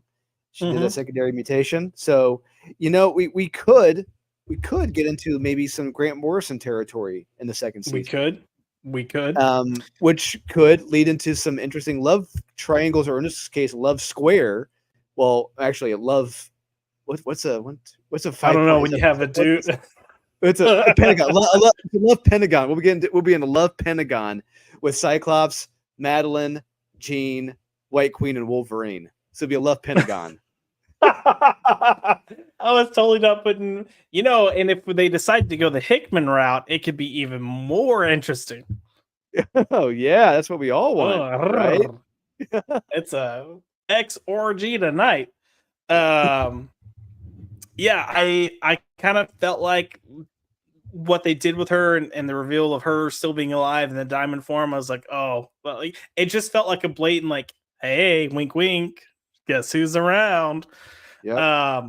So I feel like we'll probably see more of her in the future. If not in the finale, then in season 2.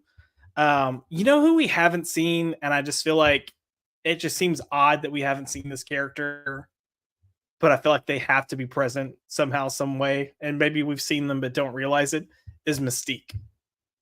Ooh, good call. I completely forgotten about her. Damn it. Yeah, that's a good point. Her or the Brotherhood of Mutants. We haven't seen Pyro, Blob, Avalanche. None of them. Nope. So it'll be curious to see, where they are and what they're doing. I feel like Mystique is one of those characters that's gotten such a lore and kind of been kind of pushed up, elevated so much that I felt like we would have seen her by now. And part of me has suspicion she might actually be a character we've seen, but she's just in hiding. And I can't think of the character's name. Maybe it's Roberto da Costa. Maybe it's Bishop. Maybe it's Morph. I don't know. I'm thinking the blonde lady. The blonde lady that's with like the council or whatever. Oh, yeah. Actually, great point, because I think she was her in the comics. I think she was her in disguise. Yeah. Yeah. I got the essential collection. I can't remember her. Yeah, I can't remember her name, but that one. Yeah. Valerie Cooper. Yes. So I was like, is that Mystique? Why don't we have Mystique? But yeah. Do you have any thought? Oh, I will say the other thing I think they're going to do is I feel like we're going to see a lot more of Nightcrawler. Oh, that'd be great. I would love to, because that's one thing I kind of I don't want to say disliked, but like I honestly, the two characters I wish we got more of were Colossus and Nightcrawler in the original animated series. And because they were such staples of the X-Men, but like you, I hope we do get to see more Nightcrawler, and for me, more Colossus would be great. Yeah, I would love to. Yeah, I would love to see more Colossus too. We haven't seen him yet, so I hope we do get to see him. But yeah, I do feel like Nightcrawler, they've kind of inserted him in a natural way, and talking about good moments. He and Rogue's moment was, I thought, really heartwarming, because I think it's easy to forget that they're related. Yep. But what's great about Nightcrawler is that he was, once again, we said it before, he was true to his character. And true to his character. Great. Yep. Religious. They didn't shy away from it. And it added a lot of depth to the character, but it also helped kind of just broaden. We we talk about diversity all the time, and the idea of diversity has gotten so narrow now in Hollywood's mind. But like here, you're getting a good idea of diversity from these characters, and I don't mean race. I mean just how they act and what they represent. So Yes, diversity of thought and correct. different thought, different diversity of nations, religious beliefs, political beliefs, thoughts on life. Yeah, that's true diversity. I want to hit some of these comments real quick. LK X-Men 97 has been good, although the last episode had some cringe moments. That Beast rant, for example. But even the tie-in comic book has been decent. By far, Steve Fox's best work. I think we might agree with you to a degree on the Beast comments. I think we have different feelings on the tie-in comic because I did not like it. No, I did not like it, and I almost tore it in half. It's like everything that the animated series has gotten right, the comic got wrong. Yep. I didn't read past that first issue though. So if it got better after that, then hey, but I think there are only 2 issues in, right? 3 issues? I don't know. Yeah. Ivan Sanchez. Yeah. 2 at this point. Gotcha. Did you read the second issue or no? No. Gotcha. Ivan Sanchez, the only thing that bothers me of 97 is some of the stories are done too fast, like Madeline Pryor. You think you get the Inferno arc, but it ends in 1 episode. Also, Rogue throwing trash like that. Okay, I'm with you on the fast pace. I'm with you. I get it. I understand. But I did not mind Rogue throwing Trask off the building. Just putting that out there. Rogue was a villain honestly, at first. She was a villain at first, and you got to think how far back Trask goes with these mutants. How far back how far back he's gone, and what he's done to the team. And honestly, she hit her breaking point. And honestly, and I understand, hey, she's supposed to be a superhero and everything, but at the same point, she was originally a villain. She was originally so it makes sense. She was emotional, and yeah, she made it. And I'm 100% sure there will be repercussions for those actions of hers. Oh, absolutely. Because they're not shying away from there being consequences to things. And I appreciate that. Yeah, agreed. I appreciate that. Speaking of that episode, do you think we're getting, is it Omega Sentinel? Is that who yes, the character it is? Yeah. Yes, that's what they are. And that's what Trask and Bastion create, because that's what Bastion becomes. He becomes an Omega Sentinel, which if you're new to the game, kids, they are a combination of humans and robotics, cybernetics. So that's your Omega Sentinel. What was the cop lady? Was it the Indian cop lady, or is she from somewhere else? I forget her. Yeah, didn't she join the X-Men there for a while in the comics? Oh, I think she was with the. Was that during Joe Casey's run? No, Chuck Austin run. The Chuck Austin run, I think. Karima. Karima Shapander, something like that. Yeah, that had to have been during the Chuck Austin run, I think. Yeah, I have a suspicion we might get that. If not this season, then for season 2. But yeah, I like what they did with these elevated Sentinels in this last episode, so I'm there for it. Yeah, we're in the 90s now. I love it. Yeah, heck yeah.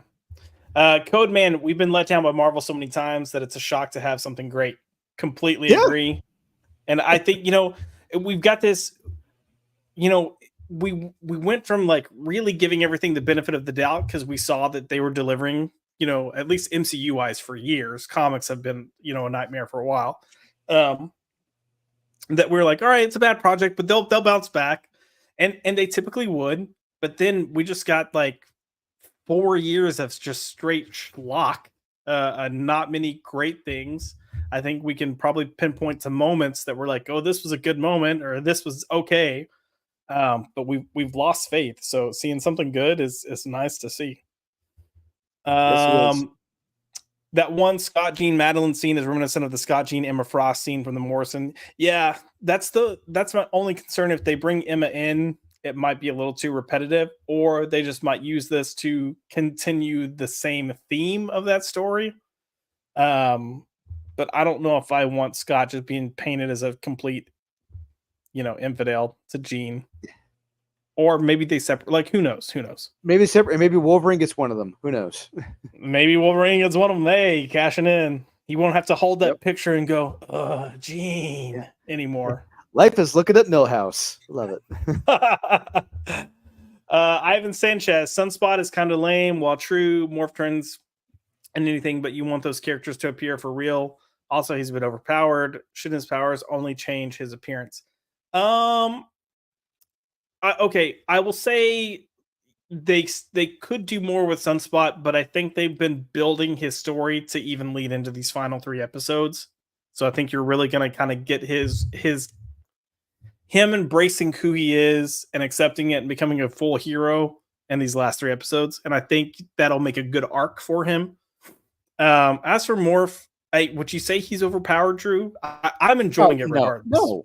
No, he's not overpowered at all. I mean, yeah, if you go back to what he was doing in the original animated series, it's no different than what he's doing now. I mean, those are his powers. He's able to, morph his body into wherever hero or whatever he wants to be. If he wants to be Archangel, fine, he can be Archangel. If he wants to be Wolverine, he can be Wolverine. That's his power. Yeah.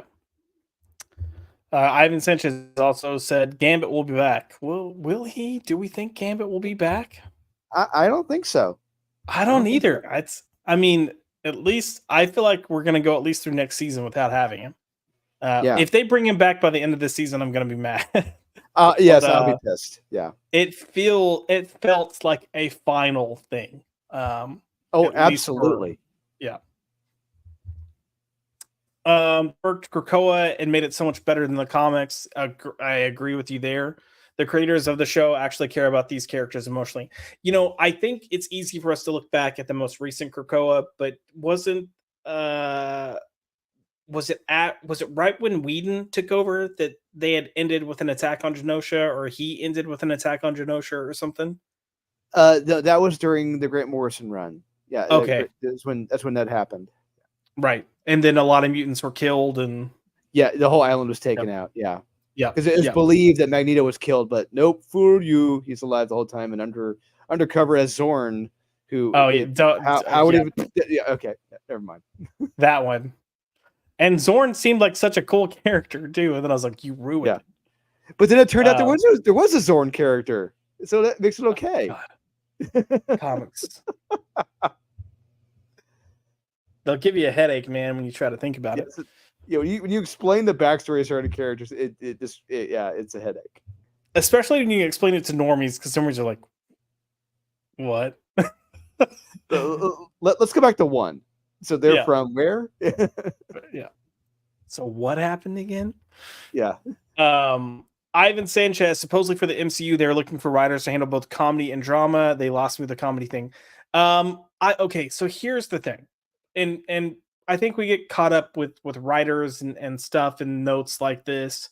What would happen in the past is they would have writers write a script, come in and write the story, and then they would hire a writer to come in and add comedy to the script.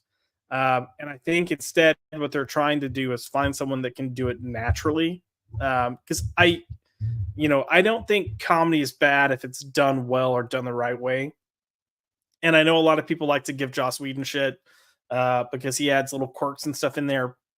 But I will say when he did his comedy, it tended to feel more natural with the characters than this whole like, okay, we're going to undercut every single moment and add a joke in here. And the joke doesn't make sense for the character, doesn't make sense for the moment. And you're just like, okay, this is just the writer trying to be, cutesy. So we'll see. But the fact that they're saying they want someone that can tackle both, I think they're trying to make well-rounded characters. They want a writer that can understand the characters, give them some life and some levity in moments that it feels like it's necessary, but also kind of deliver dramatic scenes. Because you do have a team book with some stronger thematic elements that need to go a little deep. So I don't know. Does that description turn you off, Drew? Or are you like, oh God, here we go? Or that's great and all, but like just write a fucking story. Just focus on the characters. Tell the right. It doesn't matter. I don't care if you got comedy or drama in there. Just tell a good fucking story. I mean, that's what it was great about. I mean, yeah, I will say the original X-Men film, it had comedy, it had drama, it had suspense, it had action, but it wasn't focused on comedy and drama the whole time. It had elements of it, but it wasn't the whole thing. Just tell a good fucking story. Yeah, I'm with you there. I'm gonna kind of keep to the same topic real quick before going on to other comments. But Codeman said the MCU wants to focus on women of the X-Men and introduce new characters never seen before. Um, okay, yes. So Daniel RPK, Daniel Rickman has released these rumors again. Take everything that the guy says with a grain of salt. He releases a lot of rumors. He does get a lot of stuff right, but he gets a lot of stuff wrong as well. And I think sometimes conversations can be misconstrued. And some of the stuff I think just comes from like a brainstorming session of kind of discussing what are we looking for? Do we want this? Do we want that?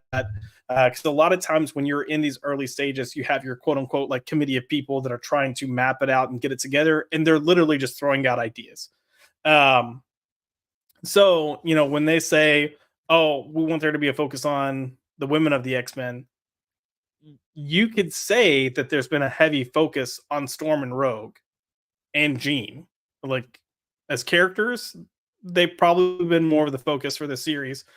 Cyclops has had moments still too, but when you look at characters like Wolverine, Beast, or Bishop, like they haven't really done anything in this series.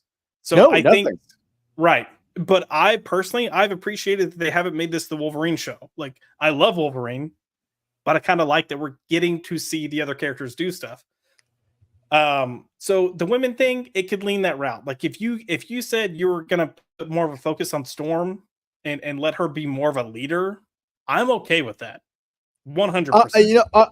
Honestly, Josh, I'll say this: I was really kind of hoping that we would have still wound up with Storm powerless, and by the end of this first season, Storm would have still been powerless. Cyclops would have left the X-Men with Jean. It would have been Storm leading.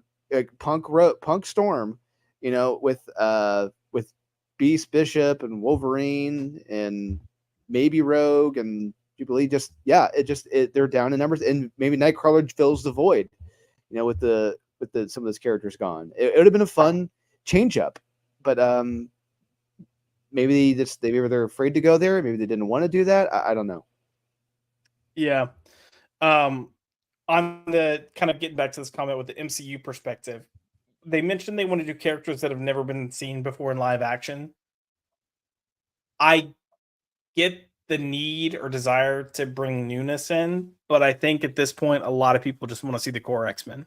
So now, if you what they could do, and I think this would be a smart take, and I hope they kind of do it, is you had that series, the animated series from the early 2000s, X-Men Evolution, and you kind of had your core group and then the younger kids that were kind of coming in, I think season 2 or 3. If you did something like that, that could be fun. And that could be a good way to get some newness in there. Yeah, it's kind of what they did with the Young Justice series, where you had the core team, then they changed up later. But for me, I'll be honest with you, I didn't like that with Young Justice because I like that core characters. And by the time you got to season 3 and 4, I'm like, who the fuck are these characters? I have no clue who the half of you are. Yeah. And but I understand they did what they did. But we'll see what happens. They've kept me on my toes, so I'm very curious and anxious to see what happens next. For sure. We got quite a few comments here, so we'll keep kind of working our way through them. Ivan saying that season 3 is the one we should be more on the lookout since DeMeo won't be involved because he got fired. Yeah, I agree. Like, the dude was doing a good job, and it seems like some of the other people behind the scenes were really in his corner as far as storytelling goes and behind him, because they're still lavishing praise on him in interviews and stuff. He does mention you need to watch some classic X-Men episodes to see the finale, like the one with the origins of Mr. Sinister. I mean, yeah, they're going to definitely pull from stuff. And I mean, they've already had some deep cuts in some of the things that they've shown. And I'm down to always revisit some of these episodes. Like that sounds like a good time. Drew, we might have an answer for the Gambit situation. Oh. LK says, my guess is that Cable will go back in time before the events in Genosha, and he will save the day so that Gambit and Magneto are alive. Well, Magneto is alive. Magneto is alive, yeah. He's being shaved right now. Yeah. He's getting shaved right now. Oh man. A close shave Yeah. at that. He's getting a very close shave. Looks amazing. LK, I could say that I could see this, but I kind of hope that's not the case because I feel like that's an easy answer and an easy resolve. Now, they might do that towards the end of season 2, depending on where they take season 2, and I'll be more okay with it then. But for right now, I kind of want things to be status quo. I hate killing people and undoing it too fast. Yeah, it's like if things get to a point where it's just like the future that Cable lives in does come true by the end of season 2. It's like, okay, yeah, this is the time for Cable to jump in and to go back to that moment when when the fit hit the shan. Or we see the Watcher step in because people have hinted at, people have shown, people have zoomed in on the sky, like they see like the outline of like the Watcher. I don't know if you've seen those, Josh. Yep. So it's like maybe the Watcher's gonna. I know he's not supposed to, but hey, he did it fast with the Fantastic Four. Maybe the Watcher will step in. We'll see what happens. Yeah. Yep. Let's look at some more of these comments. But Josh, this is great because we're guessing what's going to happen. You only do this if you're enjoying something so much. You don't know what's going to happen. 100%. You're having a blast. I the last time I remember at least Marvel fans doing this, honestly, was WandaVision. Oh God. But it's true. Like when it was coming out each week, people were putting guesses out there what they thought was really going on. You know, there was a cultural conversation going on with that. And even though it kind of fumbled the ending, I still think it's one of the better things they've done in a while. Yeah, it could have been worse. It didn't fumble honestly, as bad as all the other shows did. I still love the fact how people were guessing, oh my God, Mephisto, we're gonna get Mephisto. They're gonna mention Mephisto. And the team, the director, and all like, what the fuck's a Mephisto? What's that? Yeah. Yep. I mean, we are getting Mephisto. Well, I say that. It depends on if that project ever comes out, but Mephisto has been cast and has filmed stuff. So yeah. Just a few more comments here. Ivan Sanchez coming in with Mystique will be shown by the end. Supposedly we have seen her. Okay, yep, that's right. That was my guess, and even Codeman came in with maybe Valerie Cooper as Mystique. That's what I'm suspecting at this point. LK said disappointed we haven't seen Kitty. I have to think those rights have expired by now. Also, didn't Emma get stuck in our diamond form initially? What? I don't think I know what the rights are concerning Kitty. Yeah, I'm completely unaware of this. As far as I know, there were no rights issues with Kitty. Yeah. LK, if you're still here, kind of let us know what those. I haven't heard anything about the rights, but I haven't looked into it. Yeah. And getting stuck in our diamond form initially, are you referring to the comics? Is that the comics what happened? I maybe I think she may have gotten hurt to a point where she had to stay in diamond form, or she had cut herself in diamond form. She had to stay in it, or she would transfer. But it wasn't long. But I don't know.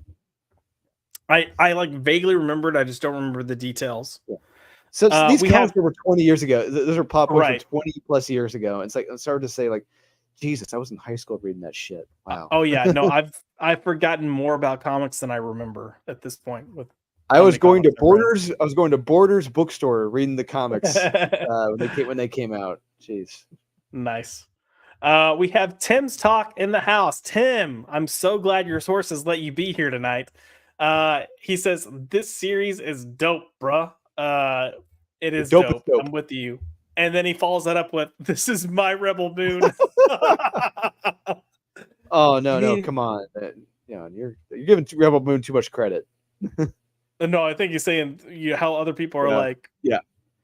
I know what he's saying. I was trying to play a joke, but it didn't work. But it's no good. Oh, I'm also retarded, so. But it is what it is. It's not everyone's gonna like everything, and honestly, and I mean when I'm with Max and Kyle talking about comics, more often than not we're shitting on them more than we're praising them. That's just the state of the comics now. But when we see something like this and it's true to the characters, we're really going to gloat about it. We're going to talk about how great it is, and I will talk about how great this is until it's not. Oh, great. Agreed. I'm right there with you. We're gonna wrap up. I just got a few more comments left, and then we'll end the stream. But LK says, "Hey, they could always hire that guy who did Buffy. He did a good balance of drama and comedic moments. Plus, he's written X-Men comics too." Joss Whedon. And then Codeman, they've been trying to emulate Buffy speak. You can't do that with every movie and character. Agreed. It doesn't Correct. work with everything. Yeah, it doesn't. And look, again, I think 95% of the writers out there aren't even remotely as talented as Joss as a writer. And I know that's, sacrilege to say because people hate Joss Whedon right now. But he's actually got good writing chops. If you actually branch into his stuff and watch his shows, and the man can write a script. Ivan Sanchez, Magneto is getting the misery treatment. He is indeed, Drew said a really close shave. That's a really close shave. Codeman, X-Men Evolution is underrated and doesn't get the love it deserves. 100% agree. I will say it's tough early on because it's so repetitive. But I want to say once you get to season 2, it really kind of I'll have to go back and look at the seasons, but I feel like I remember the first season being, look, here's this character and here's their powers. Look, here's this character and here's their powers. But once they actually started treating it like a team and a show and they're out doing missions and stuff, I thought it got really damn good. Although people have their opinions about how they do Dark Phoenix and stuff. So I only saw a few episodes of the first season. Then I remember watching later on. I'm like, wait a minute, Colossus and Gambit are all bad guys, and I'm just like, I don't know how I feel about this right now. But are they? Are they though? I just jumped into a random episode. I'm like, I'm not vibing with this. So yeah. No, it generally gets good towards the end. Well, I don't even want to say towards the end. Like once they start kind of firing on their cylinders, they get good. Andrew Gonzalez. So X-Men 97 is good? No, it's terrible. Don't watch it. What are you talking about? The Spaniards call El Terrible. El Terrible. And then we'll finish up with these two comments. But supposedly the creation of Jubilee was the reason to replace Kitty because of something back then. And then LK finished up with basically they did Pride of the X-Men. That was supposed to be the pilot. Yep, I actually love that episode. Me too. It's free to watch on YouTube. You can watch it right now. Yep. If you have nothing to do, it's on YouTube. It's like 22 minutes. Go watch Pride of the X-Men. But yeah, it was the pilot for an animated series that never got picked up. There were interviews with the original creators that said they were not allowed to use Kitty because the company that the Pride of the X-Men was made with still had rights or there were issues. Hence, Jubilee was chosen. I did not realize that. And around that time when the X-Men animated series came out, Jubilee was the new younger character. And so I'm sure that was that helped. That was a factor too. Just, hey, we got a new hip young character just created. We can use Jubilee. Yep. I mean, yeah, I get it. Yeah, I would be kind of surprising if we don't see her at some point, but that might be. Look, we don't want to blow our load in season 1. Like, there's plenty we can take on in season 2 and hopefully beyond, as long as they maintain this quality.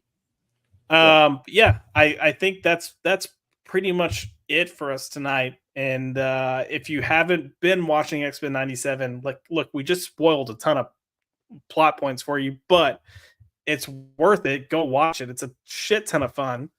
Got some good emotional weight to it, and is the best X-Men project that we've gotten. I mean, I started to say since Hickman's launch of House of X Powers of 10, but I would even say it's better than that because we know that ends terribly and doesn't go anywhere. Yes. So yeah, even if we get a good season ending to this, if we can have a contained, strong story for season 1, like that's an accomplishment. You know what? I'll say this is the best X-Men project I have been excited and ecstatic for since Days of Future Past. I mean, just we actively text in our group, new X-Men episode dropped, and then we're like, holy shit, or whatever it might be. So this isn't just us putting on for the show. Like, this is something we're actively texting about during the week because we're nerds. But no, Yes. it's an awesome, well written, fun, entertaining show, and that's exactly what media should be. So Absolutely. Yeah. Entertainment first. Drew, do you have anything else you want to say before we wrap up tonight? I just want to say, people, check it out. Really, I mean, honestly, if you can, this is, if you know someone's login to Disney, check this out. You really do need to watch it. It is so much fun. It really is. And if you know me, if you know our reviews and how big a hard asses we are on comics and how much they suck, and it's like I'm enjoying this. That says a lot. Yeah. All right. Yep. I am having an absolute blast with this, and I cannot wait for the new episode tomorrow. Yep. I am right there with you. I'm looking forward to seeing. I do suspect tomorrow's episode might be a little slower since it's a 3-part finale, but I'm excited for it. So, all right, we're gonna fully wrap things up. So, Drew, if people want to find you, where can they find you on these wonderful interwebs? On the interwebs, you can find me at Facebook, Dolan Waddick. You can find me on Instagram, Dolan_Waddick. You can find me on MySpace as Dolan Waddick 001010001. So but I do not post anything non-work comic book related. That's all I do. I post all my projects coming up, and trust me, there's going to be a bunch. Josh, we're talking about a new one. Yep. Yeah. Talking about a new one behind the scenes, and it's going to be a new challenge. So this is going to be very interesting. But come October, New York Comic Con, there's going to be a lot to be there's going to be a lot to talk about.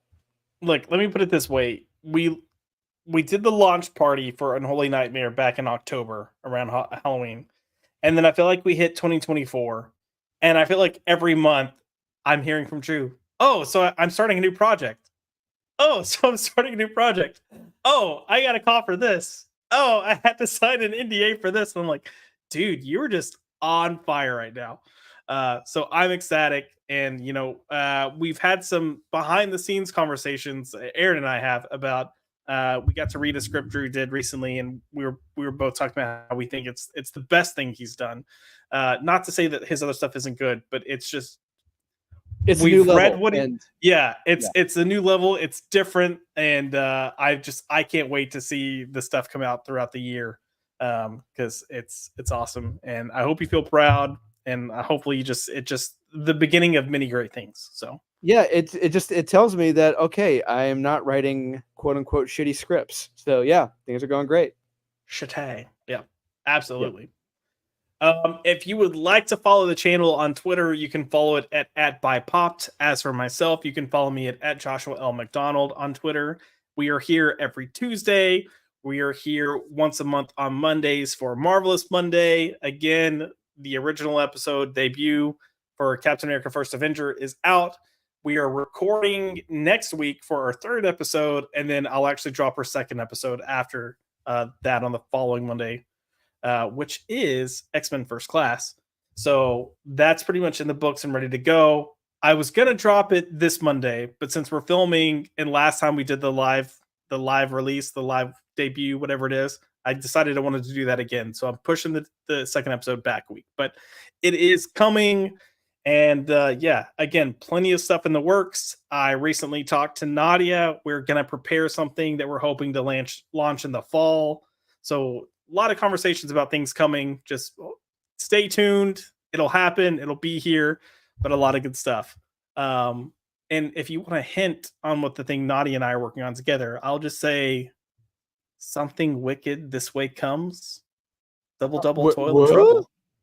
Fascinating. Yeah. So fun stuff. And thank you guys. If you haven't subscribed, please go subscribe, hit that like button. And tell your nerd friends to come hang out with us on Wednesdays. We like, or Tuesdays. God, it's a Tuesday, man. We like to just hang out with you guys and chill with you in the chat. And if you're ever at a con and we're there, come say hi to us.